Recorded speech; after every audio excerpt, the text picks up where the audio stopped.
سے بھی کوئی پریشانی نہیں، لا خوف علیہم ولا هم یحزنون۔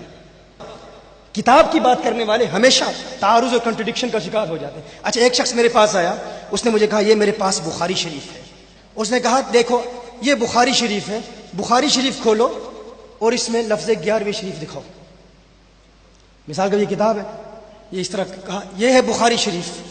بخاری شریف تم کہتے ہو 11ویں جائز ہے، تو یہ بخاری شریف ہے، بخاری شریف کھولو اور دکھاؤ کہاں بخاری شریف میں لکھا ہے 11ویں شریف۔ میں نے کہا اچھا، میں نے کہا پہلے ایک بات تو بھی ثابت کر دے، کیا تو بخاری شریف کو مانتا ہے؟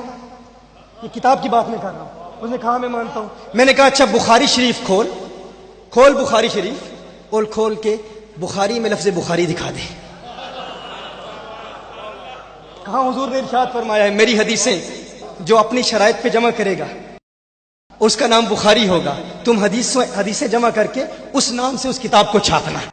میں نے کہا کھول بخاری، بخاری ہی کھول کے دکھا دے، اس میں کہاں لکھا ہے بخاری؟ کہا نہیں، اصل میں بات یہ ہے، یہ دیکھو یہ تو کتاب کے باہر لکھا ہوا ہے نا بخاری شریف، کتاب کے باہر لکھا ہوا ہے، کتاب کے کور کو اگنور کر دو، اس کو نہ دیکھو کہ کتاب کے کور پر بخاری شریف لکھا ہوا ہے۔ کتاب کھولو، اس کے اندر حضور کی حدیثیں ہی ہے نا، حضور کی حدیثیں ہی ہے نا۔ میں نے کہا بس ٹھیک ہے، اب تو نے جملہ کہہ دیا، اب میرا جملہ بھی برداشت کرنا، اب میں دیکھ رہا ہوں کہ کون داتا کی بارگاہ میں موجود ہے، میں دیکھ رہا ہوں کون میرے جملے کو کیچ کرے گا۔ میں نے اس سے کہا تو کہتا ہے نہیں، اس کور کو اگنور کرو، اندر حضور کی حدیثیں ہی ہے نا، میں نے کہا آئندہ جب تیرا گزر ہماری اہل سنت و جماعت کی کسی مسجد سے ہو، باہر بورڈ پر لکھا ہوگا 11ویں شریف، اب نظر حکارت سے نہ دیکھنا، اب انگشت تنقید نہ اٹھانا، اب زبان تان دراز نہ کرنا۔ تو کہتا ہے قبر کو اگنور کرو، کتاب کھولو، اس میں حدیثیں ہیں۔ میں کہتا ہوں دروازے پر چسپاں بورڈ کو اگنور کرو، دروازہ کھولو، اندر امام حدیث ہی تو بیان کر رہا ہے نا۔ کیا فرق ہے؟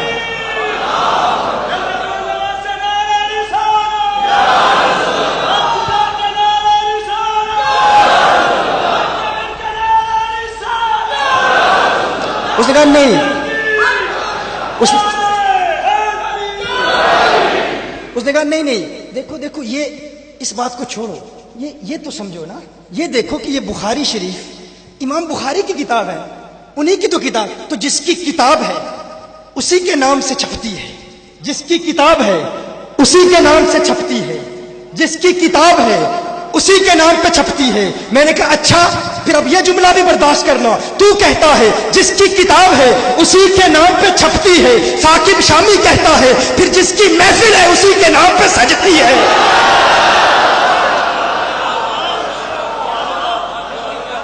جس کی محفل ہے پھر اسی کے نام پہ سجتی ہے۔ لا خوف علیہم ولا هم یحزنون۔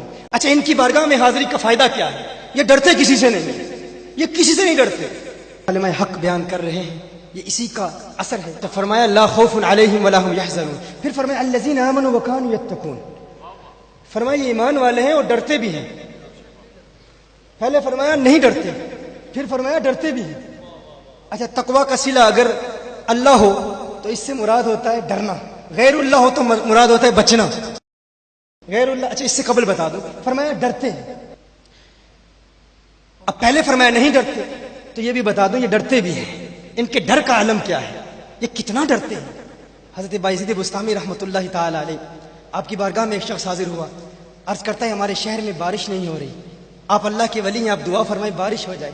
بایزید بستامی رحمۃ اللہ تعالی علیہ پر رکت طاری ہو گئی، رونے لگے، رو کے کہتے ہیں جس شہر میں گنہگار نافرمان ہو اس شہر میں اللہ کی رحمت کی بارش نہیں برستی، میں گنہگار ہوں، میری وجہ سے بارش نہیں ہو رہی، میں شہر چھوڑ کے چلا جاؤں گا، بارش ہو جائے گی۔ حضرت بایزید بستامی رحمۃ اللہ تعالی علیہ کے لبوں سے یہ جملے نکلے، یہ کلمات صادر ہوئے، تیری دعا نہ اثر سے کبھی ملول ہوئی، ادھر زبان سے نکلی ادھر قبول ہوئی۔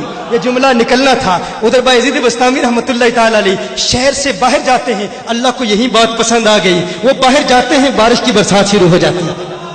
ڈرتے اتنا ہے، تقوی کا عالم کہ خود کو سب سے زیادہ گنہگار سمجھتے ہیں۔ کسی نے کہا کہ میری بیل کی دم اچھی ہے یا آپ کی داڑھی اچھی ہے؟ بایزید بستامی فرماتے ہیں اگر میری نجات ہو گئی میری داڑھی بہتر ہے وگرنہ تیرے بیل کی دم ہی بہتر ہے. یہ خوف ہے, یہ ڈر ہے. ایک مرتبہ باعزید بستامی رحمۃ اللہ تعالی علیہ کا گزر ایک گلی سے ہو رہا ہے, کسی نے اوپر سے کچرا پھینک دیا, مٹی پھینک دی غلطی سے. باعزید بستامی رحمۃ اللہ تعالی علیہ اللہ کی بارگاہ میں عرض کرتے ہیں, ہے اللہ یہ جسم تو آگ برسائے جانے کے لائق تھا, ابھی تک خاک ہی برس رہی ہے. یہ تقویٰ ہے, یہ ڈر ہے. اس قدر ڈر, اس قدر خوف. غوث اعظم کا خوف کتنا ہے. غوث اعظم اللہ کی بارگاہ میں دعا کرتے ہیں, میرے اللہ اگر آخرت میں عذاب کا مستحق ہوا تو مجھے اندھا اٹھانا, نیکوں کے سامنے بڑی شرمندگی ہوگی. یہ ڈر ہے غوث پاک کا, یہ خوف ہے غوث پاک کا. یہ ڈرتے ہیں, کس قدر ڈرتے ہیں. لیکن ان کے ڈر میں اور ہمارے ڈر میں فرق کیا ہے, وہ فرق واضح کروں گا. حضرت حسن بصری رحمۃ اللہ تعالی علیہ اپنی توبہ کا واقعہ بیان فرماتے ہیں. وہ فرماتے ہیں کہ میں امیر کبیر شخص تھا, بہت امیر تھا, اور بصرہ کی گلیوں میں غریبوں کی خدمت کیا کرتا تھا. اچانک میں نے ایک حسین عورت کو دیکھ لیا اور میں اسے دیکھتا ہی رہ گیا. اس عورت نے مجھے کہا, اما تشتہی, تجھے شرم نہیں آتی؟ میں نے کہا ممن, کس سے شرماؤں؟ اس نے کہا وہ جو آنکھوں کی خیانت کو دیکھتا ہے اور دلوں کے پوشیدہ رازوں کو جانتا ہے, تجھے شرم نہیں آتی؟ تجھے حیا نہیں آتی؟ کہا اس کا جملہ تو بہت بڑا تھا. حسن بصری اپنی توبہ کا واقعہ بیان فرما رہے ہیں. فرمایا اس کا جملہ تو بہت بڑا تھا لیکن وہ اتنی حسین تھی, ایسی خوبصورت تھی, میں پھر بھی مسلسل اسے دیکھتا رہا اور دیکھتا ہی رہ گیا. اور پھر آخر اس نے کہا کیوں بار بار مجھے دیکھتا ہے؟ میں نے اس عورت کو کہا کہ تیری آنکھیں اتنی خوبصورت ہیں کہ تیری جھیل جیسی آنکھوں میں ڈوبنے کا جی چاہتا ہے. اس عورت نے کہا اچھا تو ایسی بات کرتا ہے, تو یہاں انتظار کر. وہ عورت اپنے گھر میں چلی جاتی ہے. تھوڑی دیر کے بعد, کہا میں انتظار کر رہا تھا, تھوڑی دیر کے بعد اس کی خادمہ آتی ہے, اس کے ہاتھ میں ایک تشت ہے اور اس تشت کے اندر اس پر ایک کپڑا ہے. کہا میں نے کپڑا اٹھایا تو اس میں اس کی 2 آنکھیں تھیں. اس نے اپنی 2 آنکھیں نکال کے اپنی خادمہ کو دے دی کہ اس کی وجہ سے اس کا دل دین سے دور ہوا ہے, مجھے یہ آنکھیں نہیں چاہیے. کہا اس پر ایک کاغذ تھا, کاغذ پر لکھا ہوا تھا مجھے ایسی آنکھوں کی ضرورت ہی نہیں جس سے ایک مرد فتنے میں مبتلا ہو جائے. میری بہنیں جو اس گفتگو کو سن رہی ہیں ان کی بارگاہ میں بھی عرض ہے, وہ بہنیں جو گھنٹوں آئینے کے سامنے کھڑی رہتی ہیں فقط اس نیت سے کہ اپنے بالوں کو یوں سنواریں کہ مردوں کو فتنوں میں مبتلا کریں, یا کسی دکان میں جا کر کپڑے خریدتے وقت ان کے ذہن میں فقط یہی خیال ہوتا ہے ایسے کپڑوں کا انتخاب کریں گی کہ جن سے مردوں کو فتنے میں مبتلا کریں. یہ بھی امت کی بیٹی ہے جس کی ایک ادا سے ایک شخص ولی کامل بن گیا, حسن بصری بن گیا. حسن بصری فرماتے ہیں جب اس کی آنکھیں دیکھی میں تحکم کھو بیٹھا, میں زارو قطار رو رہا تھا.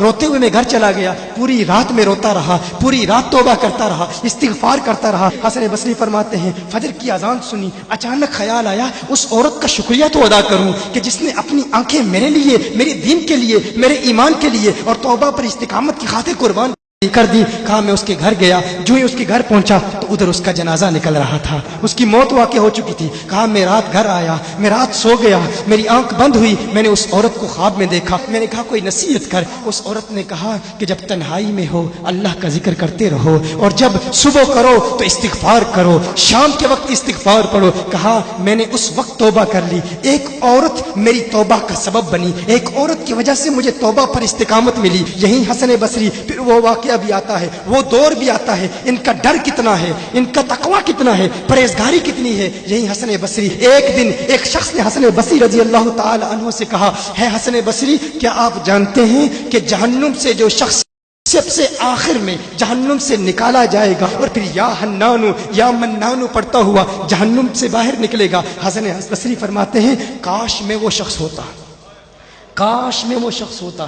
کہا گیا کہ جو جہنم سے سب سے آخر میں نکلے گا, ہزاروں سال جہنم میں رہے گا, یا حنانو یا منانو بڑھتا ہوا جہنم سے باہر نکلے گا. کہا کاش میں شخص ہوتا. انہوں نے کہا حضرت آپ کیا فرما رہے ہیں کہ آپ جہنم میں جانا چاہتے ہیں؟ آپ تو بزرگ ہیں, اللہ کے ولی ہیں. کہا تم میری بات نہیں سمجھے, وہ جو جہنم سے نکالا جائے گا کم از کم نکلنے کی ضمانت تو ہے, اس سے یہ تو پتا چل رہا ہے کہ ایمان پر موت واقع ہوگی. مجھے اپنے ایمان کی ضمانت نہیں ہے. میں نے اس لیے کہا کہ اگر مجھے یہ ضمانت بھی مل جائے کہ میں وہ ہوں تو وہ بھی مجھے قبول ہے, کم از کم ایمان تو سلامت لے کے جاؤں. میں کہتا ہوں اللہ فرماتا ہے خوف نہیں ہے, ڈر نہیں ہے. پھر فرماتا ہے یہ ڈرتے بھی ہیں, یہ ڈرتے بھی ہیں. لیکن ان کے ڈر اور ہمارے ڈر میں فرق کیا ہے؟ ان کے ڈر اور ہمارے ڈر میں فرق کیا ہے؟ وہ ایک سے ڈرتے ہیں, کسی دوسرے سے نہیں ڈرتے. فرق کیا ہے؟ وہ ایک سے ڈرتے ہیں, ایک سے ڈرتے ہیں, کسی دوسرے سے نہیں ڈرتے. ہم اس ایک سے نہیں ڈرتے، اسی لیے ہر ایک سے ڈرتے ہیں۔ یہ فرق ہے، ہم اس ایک سے نہیں ڈرتے، اسی لیے ہر ایک سے ڈرتے ہیں۔ اسی لیے کبھی سیاستدانوں کے